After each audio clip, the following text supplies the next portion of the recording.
राधा स्वामी जी। बाणी बाणी राधा स्वामी दयाल सतनाम सतपुरुष की। आज की सत्संग वीडियो का विषय एक प्रश्न के आधार पर है। एक मित्र ने प्रश्न पूछा है, अगर सतगुरु के प्रति श्रद्धा और विश्वास और प्रेम ना हो तो इसका हमारे भजन सिमरन पर क्या असर पड़ता है। भजन सिमरन का फल आत्मदर्शन है क्या? क्या ध्यान करने से हमें आत्मा का दर्शन होता है? और अगर गुरु के प्रति श्रद्धा और विश्वास को बनाना भी है तो गुरु के प्रति श्रद्धा को कैसे उपलब्ध हुआ जाए? कृपया इसे बताने की कृपा करें।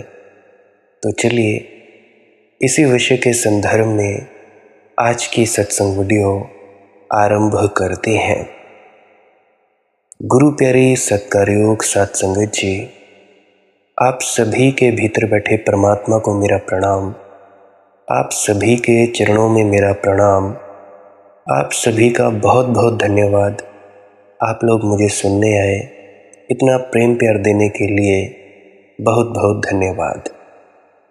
सत्संग शुरू करने से विनती करना चाहता हूँ कि जो भी इस वीडियो को सुनने लगा है, कृपया इस वीडियो को शुरुआत से लेकर अंत तक सुनने की ज़रूर कृपालता करें जी। अगर अंत तक नहीं सुनोगे तो हो सकता है बहुत से प्रश्न ऐसे छूट जाएं जो आपको भजन सिमरन के वक्त तंग कर सकते हैं, जिनका जवाब ना मिला हो और उत्तरों की खोज बहुत दिनों से कर रहे हो। अगर आप चाहते हैं कि आप जी का मन आपके भजन सिमरन के वक्त अड़चन न डाले, तो हो सकता है कोई ना कोई ऐसी बात आपको दिल में उतर जाए जिसकी वजह से आपका मन आपके भजन सिमरन में रुकावट ना बने। तो इसलिए विनती है कि आप जी इस पूरी वीडियो को अंत तक सुनने की कृपालता करें जी। दूसरी विनती मेरी ये है कि आप जी इस चैनल को सब्सक्राइब करके नोटिफिकेशन आइकन को ज़रूर दबा सकते हैं, ताकि जब भी कोई नई वीडियो आए तो आप जी को वो वीडियो ढूंढने में परेशानी ना हो। अपने आप ही सुबह 5:05 पर आपके मोबाइल स्क्रीन के नोटिफिकेशन आइकन में शो हो जाए, या यूट्यूब जब भी खोलें तो सामने शो हो जाए। बाकी आप लोगों की अपनी मौज है, मैं कोई बाधित नहीं करता हूँ। तो चलिए अब हम अपने मूल विषय की ओर बढ़ने लगते हैं। जैसा कि प्रश्न पूछा गया है कि श्रद्धा को कैसे उपलब्ध हुआ जाए। मेरे मित्र, श्रद्धा और विश्वास और प्रेम को उपलब्ध होने का एक ही उपाय है, और वो है श्रद्धा करना, विश्वास करना। और कोई उपाय नहीं है। अब जैसे कोई पूछे कि तैरना कैसे सीखा जाए, क्या करो? तैरना ही एक उपाय है। उतरो पानी में, जाओ स्विमिंग पूल में, हाथ पैर तड़फड़ाओ। एकदम से ना आ जाएगा तैरना, लेकिन हाथ पैर तड़फड़ाना तैरने की शुरुआत है। तैरना है क्या? हाथ पैर तड़फड़ाने की प्रक्रिया को थोड़ा व्यवस्थित कर लेना, और तो तैरना कुछ है ही नहीं। एकदम आदमी को फेंक दो पानी में, वह भी हाथ पैर तड़फड़ाता है। मुझे बात याद आती है अपने मित्र की, अखिल की बात याद आती है। वो कहता था कि मैं मर्चेंट नेवी में काम करता था। तो जब मर्चेंट नेवी में काम करता था तो 1-1.5 महीने के बाद जब मुझे बाहर निकाला गया शिप के अंदर के जो कमरा था, तो मेरा कप्तान मुझसे पूछने लगा, क्या तुम्हें तैरना आता है? तो जैसे ही अखिल ने कहा कि नहीं, तो मेरे कप्तान ने मुझे धक्का दे दिया। मैं एकदम घबरा गया, मैं बहुत ज़्यादा डरा। मैं हाथ पैर मारता रहा, और जैसे ही मैं समुद्र में गिरा वैसे ही मेरा कप्तान भी पीछे से आकर उसने छलांग लगाई और मुझे बचाया।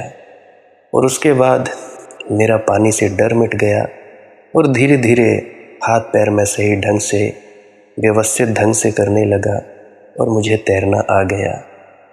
तो एक आदमी को फेंक दो पानी में, पैर हाथ तड़फड़ाता है, वह भी तैरता है, लेकिन उसके तैरने में कला नहीं है, कुशलता नहीं है। और अक्सर तो ऐसा होता है कि वह डूबता है अपने इस तैरने की प्रक्रिया के कारण। वह इतना घबरा जाता है कि उल्टे सीधे हाथ फेंकता है, उसी में दबोच में आ जाता है, उसी में पानी मुंह में चला जाता है। घबराहट और बढ़ जाती है और ज़ोर से हाथ फेंकता है, मुश्किल में पड़ जाता है, अपने ही चक्कर में डूब जाता है। तुमने एक मज़े की घटना देखी कि कोई भी मुर्दा कभी नहीं डूबता, जिंदा आदमी ही डूबते हैं। मुर्दा ज़रूर कोई कला जानता होगा जो जिंदा आदमी नहीं जानता। जिंदा तो डूब जाता है पानी में, मुर्दा ऊपर आकर तैरने लगता है। मुर्दा एक ही कला जानता है, वह यह कि वह कुछ करता ही नहीं। जब कुछ करता ही नहीं तो कौन डुबाएगा उसे? तो नदी हार जाती है, या समुद्र का पानी हार जाता है, या तट का पानी हार जाता है कि इस मुर्दे को क्या डुबाओ, कैसे डुबाओ, ये कोई सहारा ही नहीं देता। अंत में जो लोग तैरने की कला में पारंगत हो जाते हैं, वे भी मुर्दे की भांति पानी पर तैरने लगते हैं। उनको हाथ पैर नहीं चलाना पड़ता, पानी में फेंक दो किसी को तड़फड़ाता है, रोज़ फेंकते रहो, धीरे धीरे तड़फड़ाने में कुशलता आ जाती है। रोज़ अनुभव से सीखता है, हाथ सुचारू ढंग से फेंकने लगता है, मुंह को बंद रखता है, पानी के साथ संबंध बनने लगता है, मैत्री सधती है, पानी के ढंग समझ में आ जाते हैं, अपनी भूलें समझ में आ जाती हैं। वही आदमी एक दिन तैरना सीख जाता है। तैरने को सीखने के लिए और क्या करोगे सिवाय तैरने के? ज़रा सोचो तो। श्रद्धा और प्रेम भी वैसी ही घटना है। श्रद्धा करो, पहले तो हाथ पैर तड़फड़ाओ, संदेह पकड़ पकड़ लेगा, किनारे से भागने का मन होगा कि डूबे। सीखना पड़ेगा, थोड़ा डांडस रखना पड़ेगा, थोड़ा साहस रखना पड़ेगा। किनारे की तरफ भागने की जल्दी न करनी पड़ेगी। भाग भी गए तो फिर उतर आना पड़ेगा। संदेह पकड़ेगा, बार बार डाउट पकड़ेगा कि पता नहीं ये व्यक्ति जो हमने गुरु बना लिया है, इसे हमने नामदान ले लिया है, पता नहीं ये पार उतारा करेगा या डुबोएगा। तो ऐसे ही संदेह पकड़ेगा बार बार, पता नहीं हमारा अंत समय में क्या होगा। भजन सिमरन नहीं किया, ध्यान में नहीं उतरे, जागृता नहीं आई, तो पता नहीं क्या होगा और क्या नहीं होगा। बहुत बार संदेह पकड़ेगा तो धीरे धीरे श्रद्धा से संबंध बनने लगेगा, रस उत्पन्न होगा, सुचारू हो जाएगी व्यवस्था, तब धीरे धीरे हिम्मत बढ़ेगी। पहले तो उथले पानी में कोशिश चलती है, फिर आदमी गहरे पानी में उतरता है, फिर अनंत गहराई में उतर जाता है। तो गुरु क्या है? गुरु किनारा है, जहाँ पानी बहुत गहरा नहीं, जहाँ डूबे तो भी मरोगे नहीं।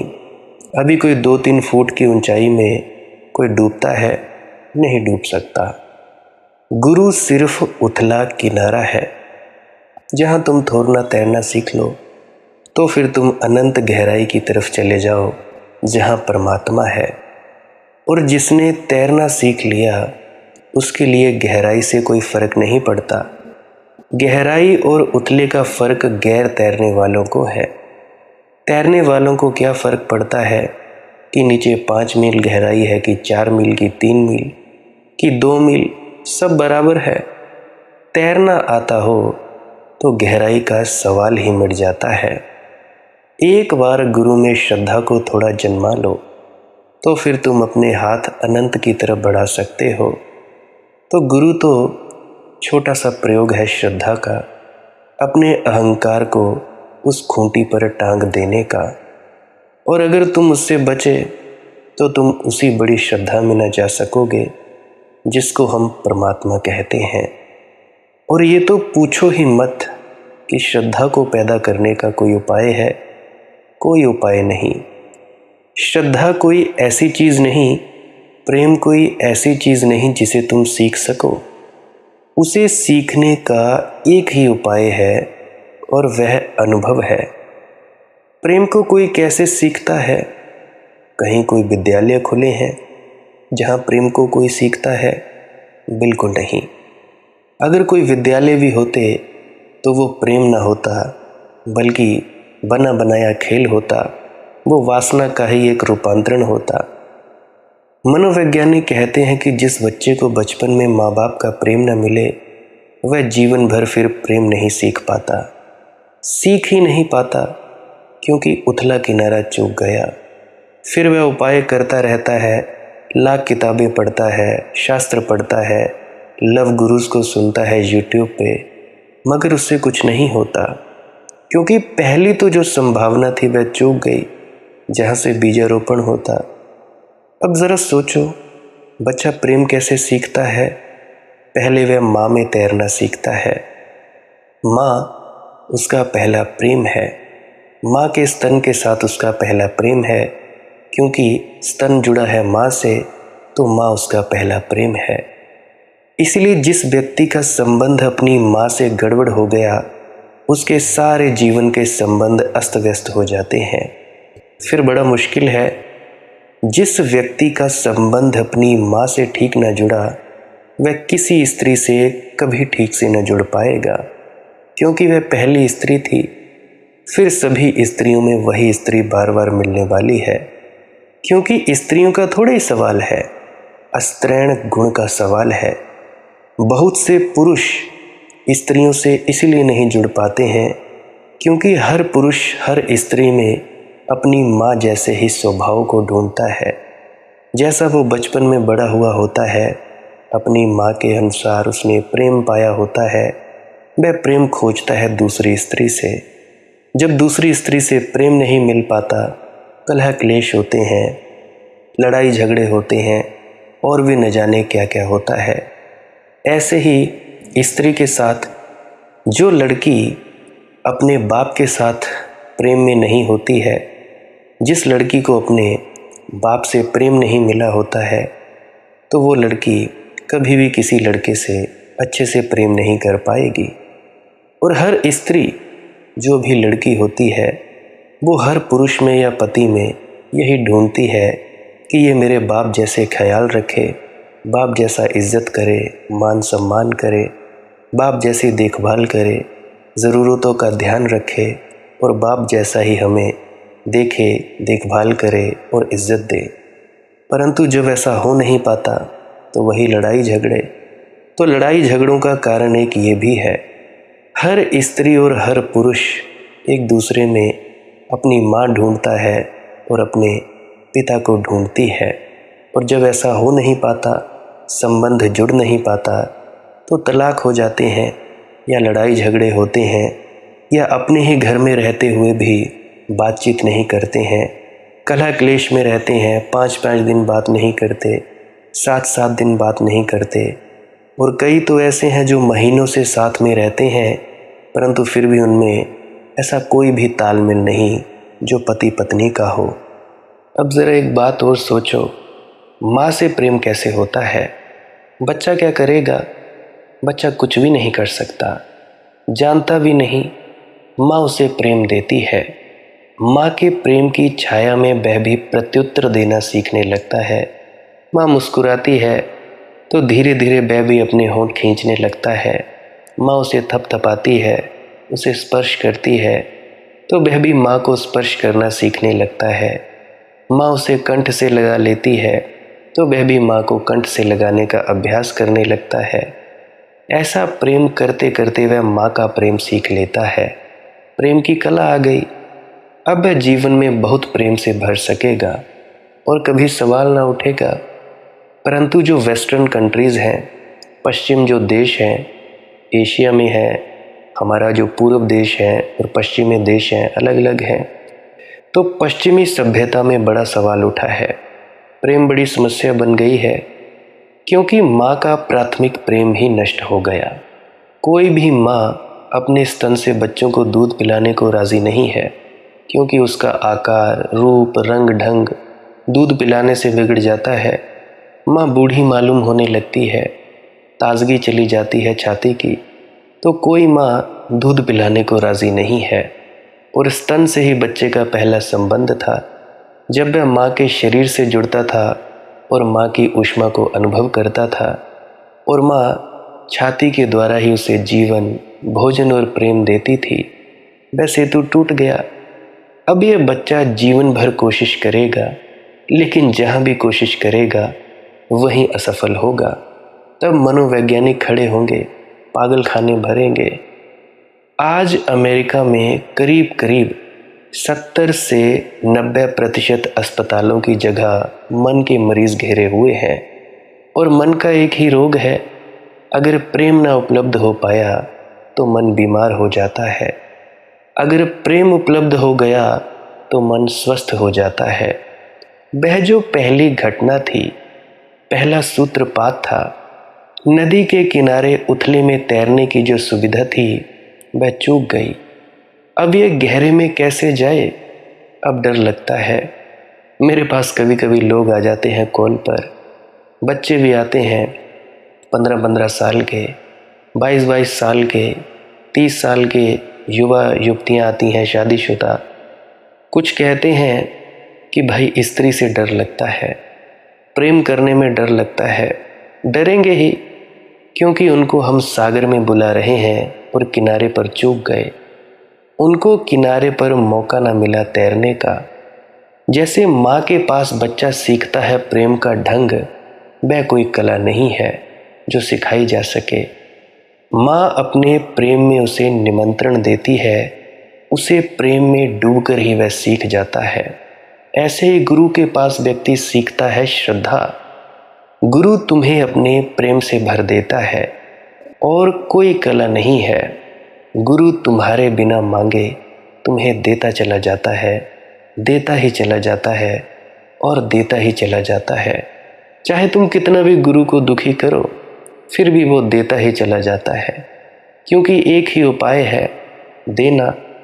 गुरु के होने के ढंग में तुम पर वर्षा होती रहती है, उसके देखने में, उसके बोलने में, उसके चुप होने में, उसकी मौजूदगी में। वह चारों तरफ एक वातावरण खड़ा करता है जहां तुम थोड़ा तैरना सीख लो। लेकिन तुम पूछते हो, भैया श्रद्धा कैसे, प्रेम कैसे, क्या करें? कुछ करना नहीं है भैया, सिर्फ थोड़ा अपने को छोड़ो। गुरु बुलावा देता है, थोड़ा अपने को छोड़ो। थोड़ा सा तो भरोसा करो कि इस थोड़े से उथले पानी में उतर सको। मैंने सुना है लाला झंडूराम तैरने गया था सीखने, पैर फिसल गया, घाट पर गिर पड़ा। पुराने समय की बात है, अभी पानी में उतरा ही ना था, भागा घाट से।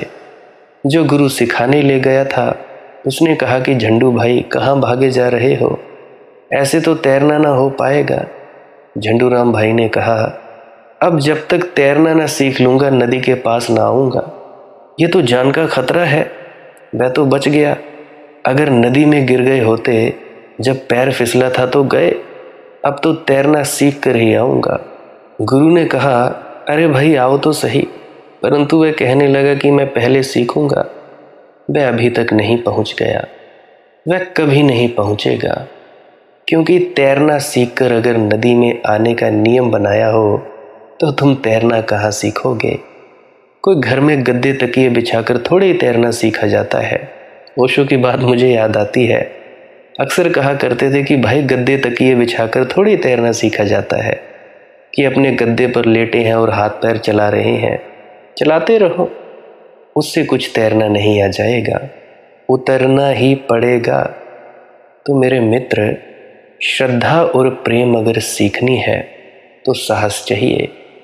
गुरु जब बुलावा दे तब रुकना मत, जब गुरु निमंत्रण दे तो चले जाना। जैसे जैसे रस आएगा, जैसे जैसे स्वाद आएगा, वैसे वैसे हिम्मत भी बढ़ेगी और गहरे में जाने की हिम्मत बढ़ेगी। और जब उथले में इतना सुख पाओगे और उथले में ऐसा महासुख तुम्हें घेरने लगेगा जो कभी नहीं जाना, तो तुम खुद ही कहोगे कि अब और गहरे में मुझे जाना है। तो गुरु तो एक इशारा है और गहरे की तरफ इशारा। जब तुम तैयार हो गए तब वह कह देगा, अब आओ गहरे की तरफ। वह तुम्हें खुद ही धक्का देगा कि अब तुम गहरे की तरफ आओ। कहीं मुझे पकड़कर मत रुक जाना। तो याद रखना, गुरु सीढ़ी है, जिसके पार हो जाना है, जिस पर पैर रखना है और जिससे पार हो जाना है। गुरु एक सहारा है, जिससे स्वतंत्र हो जाना है। कोई गुरु तुम्हें गुलाम नहीं कर सकता अगर वह गुरु है। कोई गुरु तुम्हें बांधता नहीं। अक्सर मैंने बाबा जी महाराज को कहते हुए सुना कि गुरु का ये फ़र्ज़ नहीं कि तुम्हें एक भ्रम से निकाले और दूसरे भ्रम में डाल दे। मैं तो चाहता हूँ कि तुम किसी से भी ना बंधो, उस अकाल पुरख वाहिगुरु की भक्ति करो। अब गुरु कोई तुम्हें गुलाम नहीं कर सकता अगर वह गुरु है तो, क्योंकि गुरु की गुरुता इसमें है कि वह स्वतंत्र करे। कोई गुरु तुम्हें लंगड़ा लूला नहीं बना सकता। लंगड़े लूले तो तुम खुद हो। गुरु तुम्हें हाथ का सहारा देगा। जैसे ही तुम्हारे पैर संभल जाएंगे, वह अपना सहारा अलग कर देगा ताकि तुम अपने पैरों पर चल पड़ो। मुझे आज भी याद है, साइकिल चलानी सिखाते थे छोटे बच्चों को।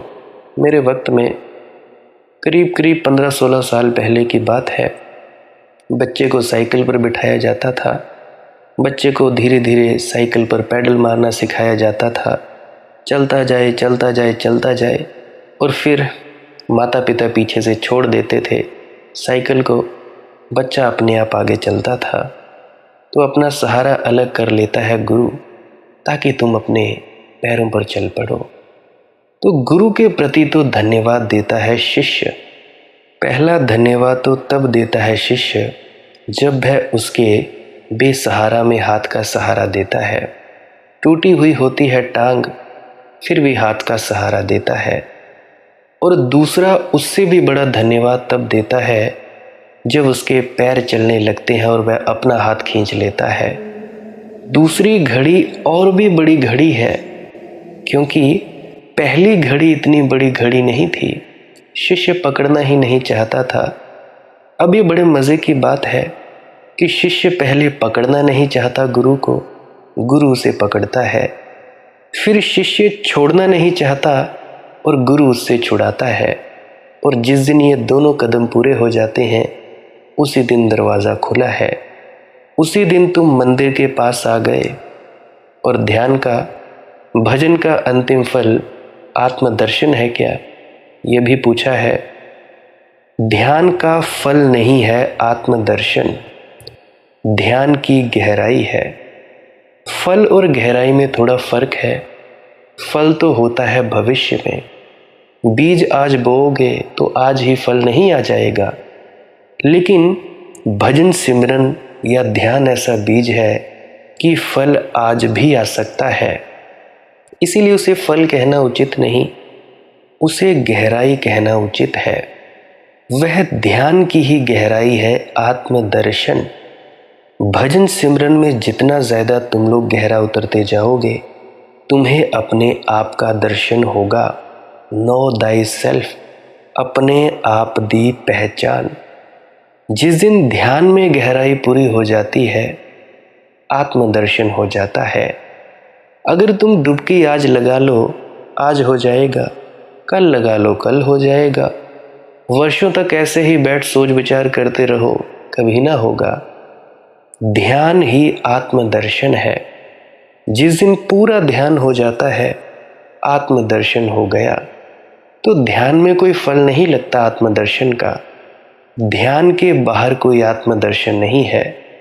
ध्यान की परिपूर्णता ही आत्मदर्शन है। और श्रद्धा शुरुआत है, आत्मदर्शन उसका अंत है।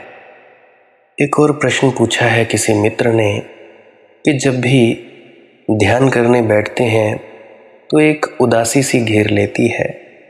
ध्यान करने के बाद भी जब उड़ जाते हैं, ध्यान में उतरने के बाद 1-1.5 घंटा बैठते हैं तो उसके बाद उठते हैं तो उदासी छा जाती है। अक्सर आप कहते हैं कि थोड़ा आनंदित रहा करो। आनंदित रहना ही आपके गुरु दक्षिणा है, मज़े में रहना, नशे में रहना। परंतु ये गुरु दक्षिणा हम दें तो दे कैसे? इतनी उदासी घेर लेती है, तो इस उदासी में कैसे आनंदित हो जाऊं मैं? कैसे नाचूं गाऊं? तो कृपया इसके बारे में बताने की कृपा करें। मेरे मित्र, उदासी में क्या बुराई है? उदास नृत्य नहीं हो सकता। और बड़ा मज़ा तो ये है कि अगर तुम उदास होकर नाचो तो जल्दी ही तुम पाओगे उदासी बदल गई। उदासी उदासी का फर्क है, एक नकारात्मक उदासी, एक सकारात्मक उदासी। एक उदासी होती है कि भाई तुम्हें किसी से बात नहीं करनी क्योंकि तुम करना ही नहीं चाहते। एक उदासी होती है कि तुम्हें किसी से बात करना इसीलिए पसंद नहीं क्योंकि तुम्हारा जो लगाव है वो अंतस में किसी और पहलू से जुड़ गया है, और जब वो पहलू दिखाई नहीं देता तो तुम उदास हो जाते हो। तो ये नाच उदासी को बदल देगा। तुम आनंदित तो हो जाओ, बोर होते हो जाओ, इसलिए रोको मत। आज अगर उदासी का क्षण है तो उसी उदासी में ही नाचो और गाओ। नाचना और गाने को रोकना मत। शब्द गाया करो, भजन गाया करो, क्योंकि रोकने से तो उदासी गहन हो जाएगी, बोझ हो जाएगी। नाचने और गाने से उदासी बिखर जाएगी। अब जैसे सूरज निकल आया हो और बादल हट जाए, ऐसे तुम अगर सच में नाचो तो बादल हट जाएंगे। अब इसे तुम समझने की कोशिश करो। उदास व्यक्ति नाच सकता है, लेकिन नाचने और गाने वाला व्यक्ति उदास नहीं रह सकता। उदासी में कोई बाधा नहीं है। चलो धीमे धीमे सुर पकड़ेंगे, धीमे धीमे पैर उठेंगे, घूंघर में पूरी झनकार ना आएगी, ठीक सही, आज ऐसा ही सही। हाथ पैर पूरे उमंग से नहीं उठते, सुर लहरियां हर कंठ से निकलती नहीं, सुस्ती घेरे हुए है, चलो ऐसा ही सही। लेकिन गाओ तो सही, उठाओ तो सही हाथ पैर, नाचो गाओ, उदास गीत गाओ, मगर गाओ तो सही। मुझे याद आती है अपनी बड़ी बुआ जी की। अब तो वो चले गए, 1 सवा साल हो गया उनको गए हुए, मृत्यु को उपलब्ध हो गई हैं वो। मुझे अक्सर उनकी याद आती है। जब भी उन्हें उदासी पकड़ती थी तो वे गाना गाने लगती थी, भजन गाने लगती थी, विनती और प्रार्थना के शब्द गाने लगती थी, और गाते गाते उनकी आंखों से अश्रु की धारा बहने लगती थी। तो मुझे तब याद आता है कि ऐसे भी जीव हैं इस धरती पर। मेरी बड़ी बुआ जी की बात कर रहा हूँ। और जब वो मरने वाले थे तो उसके पहले तैयार थे। डेरे में सेवा थी, अक्सर उनकी लगी रहती थी, भोजन भंडार में, कभी खाना बनाने की लंगर में, कभी कहीं तो कभी कहीं। जालंधर में था उनका जो दूसरा घर है, और एक घर इधर हिमाचल में भी है। तो मैं उनको देखा करता था, गाती रहती थी। वो ऐसे ही गाने लगती थी, घास काटने लगती थी तो भी गाती, दूध निकालने वाली होती थी भैंसों का तो गाने लगती थी, खाना बना रही, जब भी उन्हें कुछ आए अपने गुरु की याद में गाने लगती थी। तो मैं कहता हूँ कि अगर तुम लोगों ने गाया और नाचे तो तुम जल्दी ही पाओगे। तुम्हें पता ही न चलेगा कब उदासी में शुरू हुआ गीत उदासी को मिटा गया, कब उदासी में उठे पैर और नृत्य बन गया। उदासी कब खो गई, ये बोरियत कब खो गई, पता ही न चलेगा। और अचानक तुम पाओगे उदासी है नहीं, बोरियत है नहीं, अब तुम नाच रहे और गा रहे हो। जीवन के प्रत्येक अनुभव से नृत्य निकल सकता है। जीवन के प्रत्येक अनुभव को उत्सव बनाया जा सकता है। यही तो कला है सच्चे धर्म की, कि तुम जीवन के प्रत्येक अनुभव से उत्सव निकाल सको। तुम क्रोधित हो, कोई फिक्र नहीं, आज तुम नाचो गाओ, तांडव ही सही, आज तोड़ फोड़ का मन हुआ है, नाचो, तुम्हारे नृत्य को तोड़ फोड़ होने दो। मगर तुम जल्दी ही पाओगे कि नाच गाने से तुम्हारी क्रोध की ऊर्जा को निष्कासित कर दिया, रेचन हो गया, क्रोध विलीन हो गया, झंझावात जा चुका। अब तुम नाच रहे हो बड़े हल्के होकर, पंख लग गए हैं तुम्हें। उदासी हो या क्रोध या बोरियत, उत्सव तो हो ही सकता है। याद रखना मेरी एक बात, उत्सव में किसी चीज से कोई बाधा नहीं पड़ती। ये एक गलत दृष्टि है तुम्हारी कि आज उदास हैं, बोर हैं तो कैसे नाचे गाएं, जब खुश होंगे तब नाचे गाएंगे। तब तुम कभी भी ना गा पाओगे, कभी भी ना नाच पाओगे, क्योंकि उदास तुम आज हो, बोर तुम आज हो रहे हो, उबाऊ तो आज हो रहा है। इसी उदासी को ढोगे, इससे खुशी कैसे निकलेगी? आज से ही तो तुम्हारा कल निकलता है, अभी से ही तो तुम्हारा आने वाला पल निकलता है।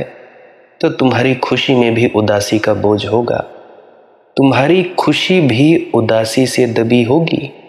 तुम खुश भी होगे तो समग्रता से ना हो पाओगे। मैं देखता हूँ, जाता हूँ सत्संग सेंटरों में, हमारे इधर निकट है, अक्सर लोगों को झूठी हंसी हंसता देखता हूँ। उदास हैं, फालतू की झूठी हंसी, इससे अच्छा तो हंसते ही ना कोई नाच है ना गान है। उनकी वाणी भी ऐसे कानों को चुभती है कि भाई ये व्यक्ति बोलना बंद ही कर दे। तुम हंसोगे भी तो तुम्हारी हंसी पूरी ना होगी, पीछे पत्थरों का बोझ अटका रहेगा। अब जैसे तुम सभी के ऊपर बोझ अटके पड़े हैं, इतने सीरियस रहते हो, इतने ज़्यादा उबाऊ, खुद तो उबाऊ हो ही, जहाँ जाते हो वहाँ का वातावरण भी उबाऊ करते जाते हो। अब इससे तुम लोगों को समझदार कौन कहेगा? कोई भी नहीं। तुम लोगों को हंसते देखते हो, कभी निरीक्षण किया? बहुत कम लोग हैं जो हृदयपूर्वक हंसते हैं। मुश्किल से कभी कोई ऐसा व्यक्ति मिल जाए, उसके पैर छूना जो हृदय से हंसता हो। बस होंठ पर ही आती है, बहुत गहरी गई तो कंठ तक जाती है, लेकिन हृदय तक नहीं जाती हंसी, क्योंकि हृदय में तो जन्मों जन्मों की उदासी घिरी है। वहां से तो आ ही नहीं सकती हंसी, वहां तो द्वार दरवाजे बंद हैं, वहां तो कभी दिया जला ही नहीं, वहां तो अभी किसी ने अर्चना नहीं की, धूप दीप नहीं जलाई, वहां तो सब गंदा हो गया है। उस अंधेरे में तो सिर्फ सांप बिच्छू रहते हैं, और इसीलिए तो आदमी भीतर जाने से डरते हैं।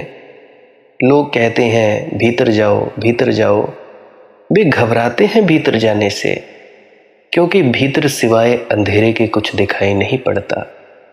संत कबीरदास जी कहते हैं, सूर्यों का सूर्य जल रहा है भीतर, पर तुम जब जाते हो वहां तो अंधेरों का अंधेरा दिखाई पड़ता है। संत कबीर गलत नहीं कहते, दादू जी गलत नहीं कहते, मगर वह अंधेरे की सीमा पार करनी पड़ेगी। इस शून्य को, महाशून्य को पार करना पड़ेगा। उस अंधेरे के शमशान घाट में ही छिपा है सूरज। और मुझे पता है, अंधेरा तुम इकट्ठा करते गए हो और तुम रोज इकट्ठा करते जा रहे हो, उसकी मात्रा बढ़ती चली जाती है। उदासी को इकट्ठा मत करो, क्रोध को इकट्ठा मत करो। नाचो और तुम पाओगे कि तुम हल्के हो गए हो। गाओ, ना केवल मन हल्का हुआ, शरीर भी हल्का हुआ। जिस दिन कोई समाज नाचना भूल जाता है ना, गाना भूल जाता है, उसी दिन समाज बीमार हो जाता है। जंगल में आदिवासी हैं, नाचते हैं गाते हैं, उनके स्वास्थ्य की बात ही और। रात आधी आधी रात तक नाचते हैं, तारों तले नाचते हैं गाते हैं, ला ला ला ला ला हुआ हु हा हा हा ऐसे करते रहते हैं, तारों की तरह ही नाचते हैं। सो जाते हैं थके मांदे, लेकिन उस थकान में थकान नहीं, उस थकान में एक हल्कापन है। फिर सुबह जब आदिवासी उठता है तो उस उठने में फर्क है तुम्हारे उठने में, तुम्हारे उठने से और उसके उठने से बड़ा फर्क है। तुम जरा सोचो, तुम रात सोते थोड़े ही हो, तुम सोते में भी सपने ही देखते रहते हो, सोते में भी तुम जागने का सारा व्यापार जारी रखते हो, सोते में भी तुम वही दुख से भरे हुए स्वप्न देखते रहते हो जो तुमने जागने में देखे। वही बाजार, वही मित्र, वही शत्रु, वही गोरख धंधा। नींद में भी तुम तड़फते ही रहते हो। याद रखना, नींद भी तुम्हारी शांत घटना नहीं है, आदिवासियों से पूछो जरा कि क्या तुमने कभी सपना देखा। तुम्हें मुश्किल से कभी कोई आदिवासी कहेगा कि हाँ, एक बार जीवन में देखा था। मुझे बात याद आती है, मनोवैज्ञानिक जब पहली दफा आदिवासियों का अध्ययन करने लगे तो चकित हुए, क्योंकि वे कहते ही नहीं कि उन्होंने कभी सपना देखा। सपने की कोई जरूरत नहीं, कुछ इकट्ठा ही नहीं होता। सुबह ताजा उठते हैं पशुओं और पक्षियों की भांति और पौधों की भांति। फिर दिन भर का काम है, व्यवसाय है। वह काम भी छोटा मोटा है, भोजन के लिए, छप्पर बनाने के लिए। जीवन की उनकी ज़रूरतें थोड़ी हैं, वह पूरी हो जाती हैं। सांझ फिर नाच गान चलता है। नाच गान ही उनकी प्रार्थना है, नाच गान ही उनका धर्म है। सभ्यता सबसे पहले नाच को तुड़वा देती है। सभ्य आदमी नाचने से डरने लगता है। अब तुम लोग जितने भी मुझे सुन रहे हो, क्या तुम लोग कभी नाचे? आज तुम डीजे बुलवाते हो घर में, डिस्को जॉकीज। डीजे आते हैं तुम्हारे घर में, शादियां करते हो तुम अपने बच्चों की, नाचते हो। मुझे नहीं लगता कि कोई खुल के नाचता होगा। नाचने वक्त भी यही नज़र लगी रहती है तुम लोगों की, अरे कोई मुझे देख तो नहीं रहा, क्या कहेगा, क्या कहेगा, क्या नहीं कहेगा, अच्छा नाचा कि नहीं नाचा, कि ऊट पटांग ही गधों की तरह उछला कूदा। तो सभ्य आदमी नाचने से डरने लगता है। कोई सभ्य जाति नाचती नहीं, और अगर नाचती भी है तो उसका नाच सिर्फ कामुक होता है। कामुक नाच नाच का एक बहुत ही निम्नतम ढंग है। मैं तुम लोगों से कह रहा हूं, उत्सव, नाचने और गाने को तुम उत्सव बनाओ। मैं तुम लोगों से कह रहा हूं, वह तुम्हारे पूरे जीवन ऊर्जा का खिलाव बन जाए। नाच नहीं सकते तो कम से कम गाओ तो सही यार, गाया करो। क्यों नहीं गाते तुम लोग? फूल की तरह खिल जाओ। तुम लोग पाओगे उस नाचने और गाने से तुम्हारा जीवन बदलना शुरू हो गया। तुम उदास कम होते हो, क्रोधित कम होते हो, क्योंकि तुम इकट्ठा ही नहीं करते। वह कचरा तुम नाचने में और गाने में फेंक देते हो। तुम्हारे हाथ में एक कीमिया लग गई, एक तरकीब, जिससे तुम लोहे को सोना बना लेते हो, जिससे तुम व्यर्थ को सार्थक बना लेते हो। तो हर नाच के बाद तुम पाओगे तुम इतने ताज़े होकर वापस आए जैसे भीतर का एक स्नान हो गया। तुम मत रुको कभी इस कारण कि उदासी मालूम पड़ती है, ऊबना मालूम पड़ता है। सच तो ये है कि मेरे अनुभव में अनेक लोगों को निरीक्षण करने से यह पता चला कि तुम शांति से इतने अपरिचित हो गए हो कि जब शांति आती है तो तुम समझते हो कि ये उदासी है, ये उबाऊपन है। तुम शांति भूल ही गए हो। तुम्हें याद ही नहीं कि शांति का गुणधर्म क्या है।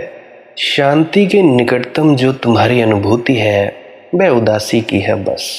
तो याद रखना, जब शांति पहली दफ़ा उतरती है तुम्हारे भीतर तो तुम समझते हो ढीले ढीले उदास हो गए हो। एक्साइटमेंट नहीं है, उत्तेजना नहीं है, उदास हो गए।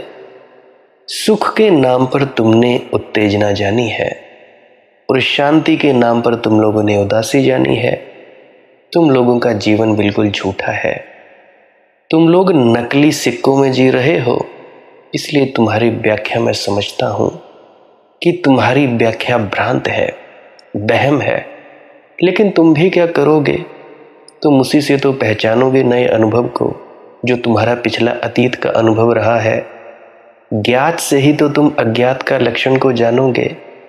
तुम उदासी जानते हो तो जब भी तुम शांत होते हो तुम्हें उदासी पकड़ लेती है। वह उदासी नहीं है, उबाना नहीं है, एक नई घटना का आविर्भाव हो रहा है। तुम्हारे भीतर शांति घनीभूत हो रही है और अगर तुम समझ जाओ कला को तो तुम हर उदासी को शांति में रूपांतरण कर सकते हो, और अगर तुम ना समझो तो हर शांति को तुम उदासी समझोगे और उससे छूटने का उपाय करोगे। ध्यान तुम्हें जो दे जाए, कोई फिक्र नहीं कि वह क्या है। शर्त मत लगाओ कि हम कब नाचेंगे गाएंगे। ध्यान तुम्हें जो दे जाए, समझो कि परमात्मा का वही प्रसाद है आज के दिन। नाच सको तो नाचो, गा सको तो गाओ। मुझे बात याद आती है एक सूफी फकीर की, जो हमेशा निरंतर कहा करता था कि परमात्मा तेरा धन्यवाद। अहो भाग्य है मेरे कि जब मेरी जो ज़रूरत होती है तू तत्क्षण पूरी कर देता है। उसके शिष्य उसके धीरे धीरे परेशान हो गए ये बात सुन सुनकर, क्योंकि वे कुछ देखते नहीं थे कि कौन सी ज़रूरत पूरी हो रही है भैया इसकी। फकीर गरीब था, फकीर तो नाम इसीलिए रखा है, गरीब है। गरीब न हो तो उसे फकीर क्यों कहा जाए। शिष्य भूखे मरते थे, कुछ उपाय न था, और ये रोज़ सुबह से लेकर सांझ बार मुसलमान फकीर 5 बार प्रार्थना करे और 5 बार भगवान को धन्यवाद देता, और ऐसे अहोभाव से। तो शिष्यों को लगता कि ये भी क्या मामला है। एक दिन तो हद हो गई। यात्रा पर थे, तीर्थ यात्रा के लिए जा रहे थे। 3 दिन से भूखे प्यासे थे। एक गांव में सांझ थके मांदे आए। गांव के लोगों ने ठहराने से इनकार कर दिया, तो वृक्ष के नीचे भूखे प्यासे थके मांदे पड़े हैं। और आखिरी प्रार्थना का क्षण आया, कोई उठा नहीं। क्या प्रार्थना करनी है, किससे प्रार्थना करनी है। हो गई बहुत प्रार्थना, ये क्षण नहीं था प्रार्थना का। लेकिन गुरु जो उठा, उसने हाथ जोड़े आसमान की तरफ। वही अहोभाव की धन्यवाद प्रार्थना, जब भी तेरी मर्जी जो भी ज़रूरत होती है तू तभी पूरी कर देता है। तो क्या हुआ, एक शिष्य से बर्दाश्त ना हुआ। उसने कहा कि भैया बंद करो बकवास, ये हम बहुत सुन चुके। अब आज तो ये बिल्कुल ही असंगत है। 3 दिन से भूखे प्यासे हैं, छप्पर सिर पर नहीं, ठंडी रेगिस्तानी रात में बाहर पड़े हैं, फिर किस बात का धन्यवाद दे रहे हो। उस फकीर ने कहा, आज गरीबी मेरी ज़रूरत थी, आज भूख मेरी ज़रूरत थी, मैं उसने पूरी की। आज नगर के बाहर पड़े रहना मेरी ज़रूरत थी, आज गांव मुझे स्वीकार न करे, ये मेरी ज़रूरत थी। और अगर इस क्षण में उसे धन्यवाद न दे पाया तो मेरे सब धन्यवाद बेकार हैं। क्योंकि जब वह तुम्हें कुछ देता है जो तुम्हारे मन के अनुकूल है, तब धन्यवाद का क्या अर्थ। जब वह तुम्हें कुछ देता है जो तुम्हारे मन के अनुकूल नहीं, तभी धन्यवाद का कोई अर्थ है। और जब उसने दिया है तो ज़रूर मेरी ज़रूरत होगी, अन्यथा वह देगा ही क्यों। आज यही ज़रूरी होगा मेरे जीवन उपक्रम में, मेरी साधना में, मेरी यात्रा में, कि आज मैं भूखा रहूं, कि गांव अस्वीकार कर दे, कि रेगिस्तान में खुली रात, ठंडी रात पड़ा रहूं। तो आज यही थी मेरी ज़रूरत। और अगर इस ज़रूरत को उसने पूरा किया है और मैं धन्यवाद न दूं, तो बात ठीक ना होगी। याद रखना मेरी बात, ऐसे व्यक्ति को ही परमात्मा उपलब्ध होता है। तो तुम जब उदास हो तो समझ लो कि यही थी तुम्हारी ज़रूरत। इसको कहते हैं रज़ा और भाना, कि आज परमात्मा ने चाहा है कि उदासी में नाचो और गाओ। तो याद रखना, नाच नहीं रुके, गाना नहीं रुके, धन्यवाद बंद ही ना हो, उत्सव जारी रहे, तुम मज़े में रहो। जैसी भी परिस्थिति में खुदा रखे, तुम उसी परिस्थिति में रहकर बस मज़े में रहो। धन्यवाद देते जाना कि शुक्र है परमात्मा, आज मेरी ये ज़रूरत थी, तूने पूरी की। आज किसी ने मुझे गाली निकाली, मेरी निंदा की, मुझे मारा, दत्कारा, आज मेरी ज़रूरत थी। शुक्र है तेरा परमात्मा, धन्यवाद है। शुक्र शुक्र करते करते उत्सव में मनाते जाओ और गाया करो यार, शब्द गाया करो, कवालियाँ गाया करो, विनती और प्रार्थना के शब्द गा सकते हो। कैसा भी शब्द तुम्हें पसंद आए, कोई भी गान आए, नाच सके तो नाचो, नहीं नाच आए तो कोई बात नहीं, गाओ तो सही। अजी कुछ तो आनंद मनाओ। तुम लोगों के उतरे उतरे चेहरे ऐसे हैं जैसे अभी और इसी क्षण तुम सचखंड में प्रवेश हो जाओगे। ऐसे कोई सचखंड में प्रवेश नहीं होता। सचखंड का मतलब है सच का खंड, जहाँ तुम सच्चे हो गए। अभी तो तुम लोग झूठे हो, झूठ संगी हो। सच संगी तो तुम पता नहीं कब बनोगे, जब बनोगे तब बनोगे। परंतु फिर भी मेरी यही विनती है, नाचा करो, गाया करो और रज़ा और भाने में रहा करो। शिकायतें मत किया करो। ये नहीं हुआ जी, वो नहीं हुआ, ऐसा नहीं हुआ, वैसा नहीं हुआ। तुम लोगों को क्या पता तुम लोगों को कौन से कर्म की क्या सज़ा मिल रही है, क्या क्या तुमने किया और क्या नहीं किया। और जब तुम अपने कर्मों को देख लोगे फिर तुम बड़े ही अहोभाव से भरोगे कि हे परमात्मा, इतना बड़ा कर्म मैंने किया था, बस इतना सा फल, शुक्र है तेरा। तुम्हारे सर झुक जाएंगे। सर क्या झुकेंगे, तुम सीधे दंडवत लेट जाओगे। तो ये है मालिक की महिमा। तो रज़ा और भाने में रहा करो और शुक्र शुक्र करते करते आगे बढ़ते जाया करो। अगर मेरे किसी मित्र या प्रियजन का कोई प्रश्न है तो कमेंट सेक्शन में पूछ सकता है, या इंस्टाग्राम, टेलीग्राम, फेसबुक, वहाँ पे सर्च करें मालिक की मौज सत्संग। वहाँ पे भी आप जी अपना प्रश्न पूछ सकते हैं और कमेंट सेक्शन में राधा स्वामी भी लिख सकते हैं। मेरी एक विनती है कि पुरानी सत्संग वीडियोस को आप ज़रूर सुन लिया करें। क्या पता किसी पुरानी वीडियो में आपको अपने प्रश्न का जवाब मिल जाए और आप भजन सिमरन में बढ़िया तरीके से बैठ पाएँ। बाकी आपकी अपनी मौज है, शेयर करना हो तो शेयर भी कर सकते हैं, नहीं कि करना चाहो कोई बात नहीं, सब मालिक की मौज है। खुश रहा करो, आनंदित रहा करो, भजन सिमरन किया करो, श्वास क्रिया किया करो और कुछ ना करने में ज़रूर उतरा करो। जो भी है बस उतरो, अपने ही भीतर उतरने की प्रक्रिया में उतरो। भीतर उतरना ही सबसे बड़ा काम है। तो विनती है, उतरा करो। भजन सिमरन क्या है? भजन और सिमरन दो अंग हैं। सिमरन है कुछ शब्दों का जाप करना जो आपको आपके सद्गुरु द्वारा बताए जाते हैं। कोई भी जाप हो सकता है, कोई भी शब्द हो सकते हैं। करना क्या है? किसी कमरे में बैठ जाइए, या रात को बैठ सकते हैं, सुबह बैठ सकते हैं, या जब भी आपको फुर्सत के लम्हे मिले बैठ सकते हैं। तो जब बैठें तो शरीर को बिना हिलाए डुलाए बैठना है। जो बैठ नहीं सकता तो वो लेट जाए, जो चौकड़ी नहीं मार सकता वो टांगे सीधी कर ले। कोशिश ये रहनी चाहिए कि ज़्यादा से ज़्यादा वक्त शरीर को बिना हिलाए डुलाए बैठा जाए। उसके बाद अपने शब्दों का जाप शुरू कर दें।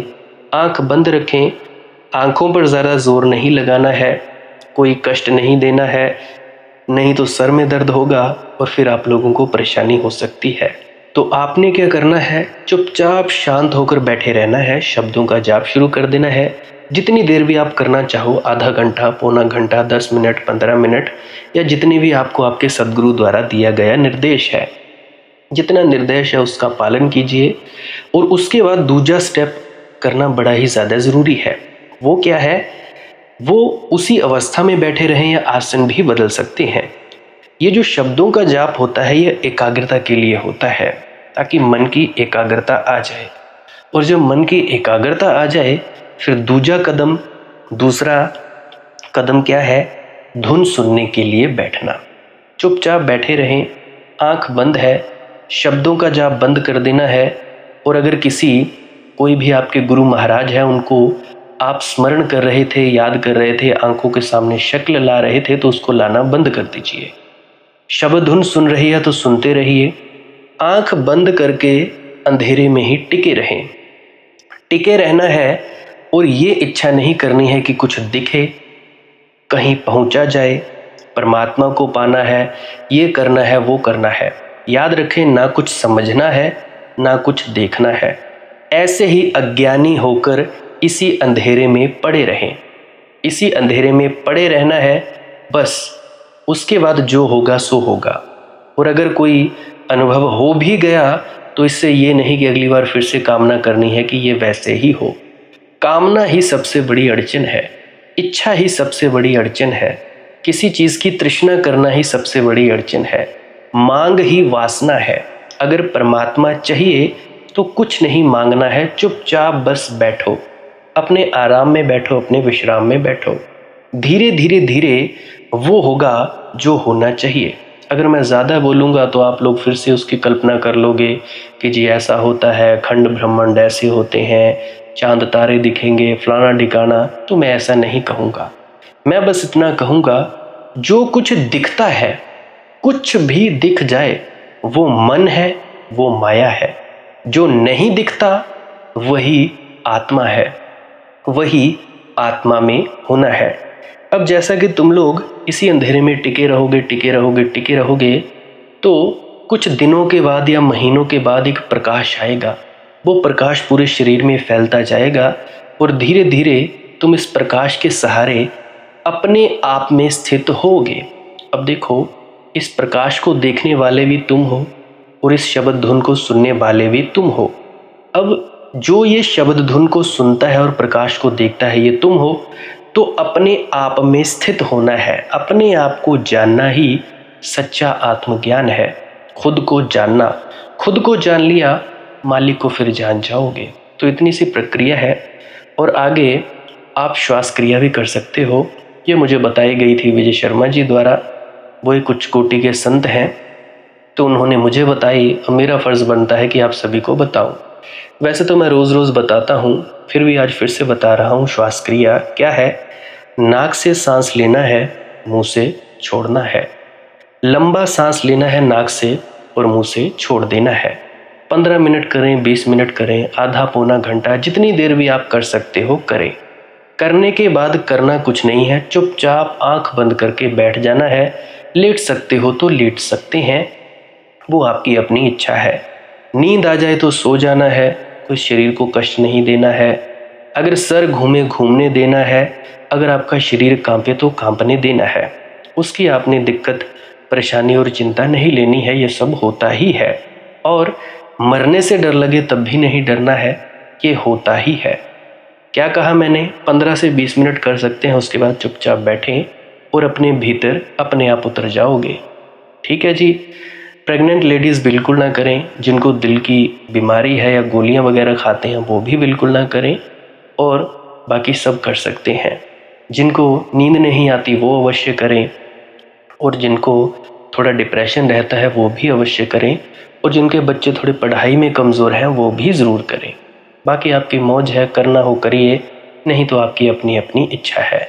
और ध्यान दें, जब सिमरन करें तो उसके बाद सीधा भजन पे बैठें, और जब ये श्वास क्रिया करें तो इसके बाद सीधा भजन के लिए बैठें। अलग अलग प्रक्रियाएं हैं, एकाग्रता के लिए है श्वास क्रिया और एकाग्रता के लिए ही है भजन सिमरन। सिमरन भी एकाग्रता के लिए और श्वास क्रिया भी एकाग्रता के लिए। ठीक है, मिक्स नहीं करना है, अलग अलग करिए। अगर श्वास क्रिया करी तो उसके बाद सीधा धुन सुनने पर बैठें। अगर सिमरन के शब्दों का जाप किया उसके बाद फिर से धुन सुनने पर बैठें। बाकी आपकी अपनी मौज है, जो आपको रुचे वो कर सकते हो। अगर धुन सुनने लगे तो धुन सुनने पर ही डायरेक्ट बैठा जाए, परंतु श्वास क्रिया मत छोड़ना, क्योंकि श्वास क्रिया करने से शारीरिक, मानसिक और आध्यात्मिक लाभ मिलता है। तो बाकी आप कीजिए, आपकी मौज है। और कोई प्रश्न है तो कमेंट सेक्शन में पूछ सकते हैं, या इंस्टाग्राम, टेलीग्राम, फेसबुक पे सर्च करें मालिक की मौज सत्संग, तो वहाँ पे पूछ सकते हैं। प्रश्न पूछने से पहले एक विनती, आप लोग पुरानी सत्संग वीडियोस को अवश्य सुनिए। क्या पता आपके प्रश्नों के जवाब मिल जाएं और आप अपने भीतर ध्यान में उतर जाएं। बाकी आपकी अपनी मौज है।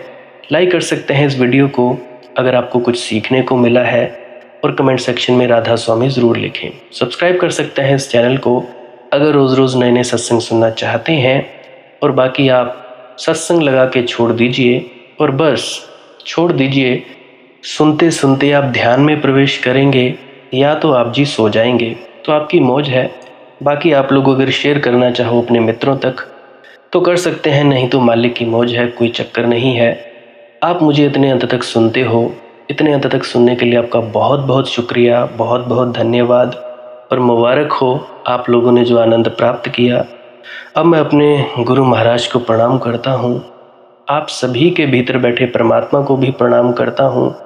मेरा प्रणाम स्वीकार करें। राधा स्वामी जी।